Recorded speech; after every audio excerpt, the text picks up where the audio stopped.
नमस्कार, देवभूमि चैनल में आप सभी का स्वागत है।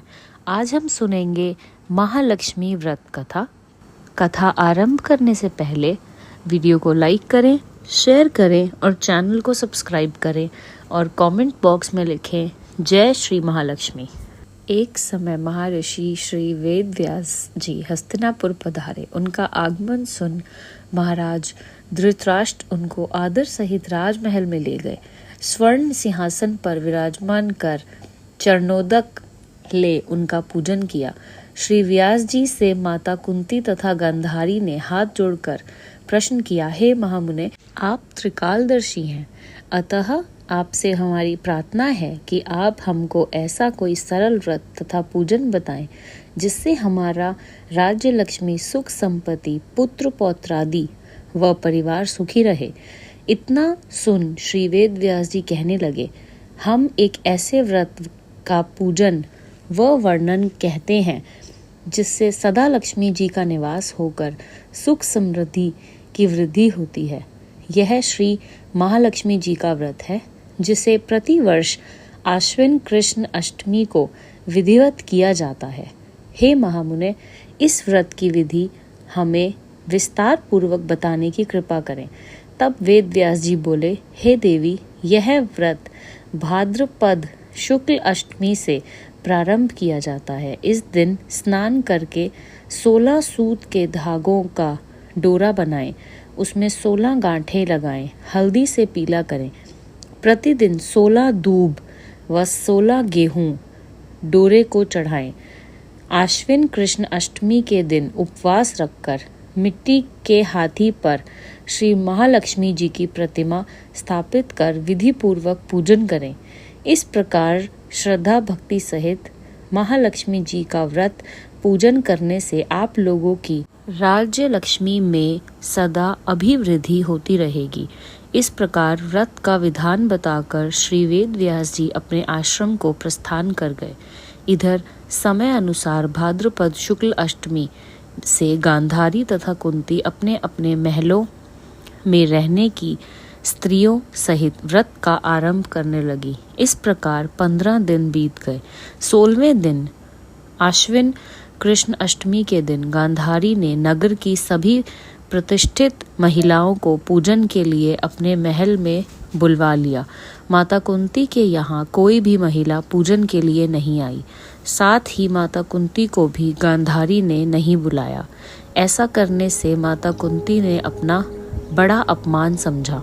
उन्होंने पूजन की कोई तैयारी नहीं की एवं उदास होकर बैठ गईं। जब पांचों पांडव युधिष्ठिर, अर्जुन, भीम, नकुल और सहदेव महल में आए तो कुंती को उदास देखकर पूछा, हे माता, आप इस प्रकार उदास क्यों हैं? आपने पूजन की तैयारी क्यों नहीं की? तब माता कुंती ने कहा, हे पुत्र, आज महालक्ष्मी जी के व्रत का उत्सव गांधारी के महल में मनाया जा रहा है। उन्होंने नगर की समस्त महिलाओं को बुलाया और उसके 100 पुत्रों ने मिट्टी का एक विशाल हाथी बनाया, जिस कारण सभी महिलाएं उस बड़े हाथी का पूजन करने के लिए गांधारी के यहाँ चली गई, लेकिन मेरे यहाँ नहीं आई। यह सुनकर अर्जुन ने कहा, हे माता, आप पूजन की तैयारी करें और नगर में बुलावा लगवा दें कि हमारे यहाँ स्वर्ग के ऐरावत हाथी की पूजा होगी। इधर माता कुंती ने नगर में ढिंडोरा पिटवा दिया और पूजा की विशाल तैयारी होने लगी। उधर अर्जुन ने बाण के द्वारा स्वर्ग से ऐरावत हाथी को बुला लिया। इधर सारे नगर में शोर मच गया कि कुंती के महल में स्वर्ग से इंद्र का ऐरावत हाथी पृथ्वी पर उतार कर पूजा जाएगा। समाचार को सुनकर नगर के सभी नर नारी, बालक एवं वृद्धों की भीड़ एकत्र होने लगी। उधर गांधारी के महल में हलचल मच गई। वहां एकत्र सभी महिलाएं अपनी अपनी थालियों को लेकर कुंती के महल की ओर जाने लगी। देखते ही देखते कुंती का सारा महल ठसाठस भर गया। माता कुंती ने ऐरावत को खड़ा करने हेतु अनेक रंगों के चौक पुरवाकर नवीन रेशमी वस्त्र बिछवा दिए। नगरवासी स्वागत की तैयारी में फूल माला, अबीर, गुलाल, केसर हाथों में लिए पंक्ति में खड़े थे। जब स्वर्ग से ऐरावत हाथी पृथ्वी पर उतरने लगा तो उसके आभूषणों की ध्वनि गूंजने लगी। ऐरावत के दर्शन होते ही जय जयकार के नारे लगने लगे।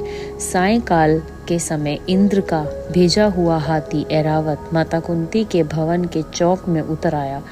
तब सब नर नारियों ने पुष्पमाला, अबीर, गुलाल, केसर आदि सुगंधित पदार्थ चढ़ाकर उसका स्वागत किया। राज्य पुरोहित द्वारा ऐरावत पर महालक्ष्मी जी की मूर्ति स्थापित, वेद मंत्रोच्चारण द्वारा पूजन किया गया। नगर वासियों ने भी महालक्ष्मी पूजन किया। फिर अनेक प्रकार के पकवान लेकर ऐरावत को खिलाए और यमुना का जल उसे पिलाया गया। राज्य पुरोहित द्वारा स्वस्ति वाचन करके महिलाओं द्वारा लक्ष्मी जी का पूजन कराया गया। 16 गांठों वाला डोरा लक्ष्मी जी को चढ़ाकर अपने अपने हाथों में बांध लिया। ब्राह्मणों को भोजन कराया गया। दक्षिणा के रूप में स्वर्ण आभूषण, वस्त्र आदि दिया गया। तत्पश्चात महिलाओं ने मिलकर मधुर संगीत लहरियों के साथ भजन कीर्तन कर संपूर्ण रात्रि महालक्ष्मी जी व्रत का जागरण किया। दूसरे दिन प्रातः राज्य पुरोहित द्वारा वेद मंत्रोच्चार के साथ जलाशय में महालक्ष्मी जी की मूर्ति का विसर्जन किया गया। फिर ऐरावत को विदा कर इंद्रलोक भेज दिया गया। इस प्रकार जो स्त्रियां श्री महालक्ष्मी जी का विधि पूर्वक व्रत एवं पूजन करती हैं, उनके घर धन धान्य से पूर्ण रहते हैं तथा उनके घर में महालक्ष्मी जी सदा निवास करती हैं। इसी के साथ महालक्ष्मी व्रत की कथा खत्म होती है। बोलिए महालक्ष्मी माता की जय।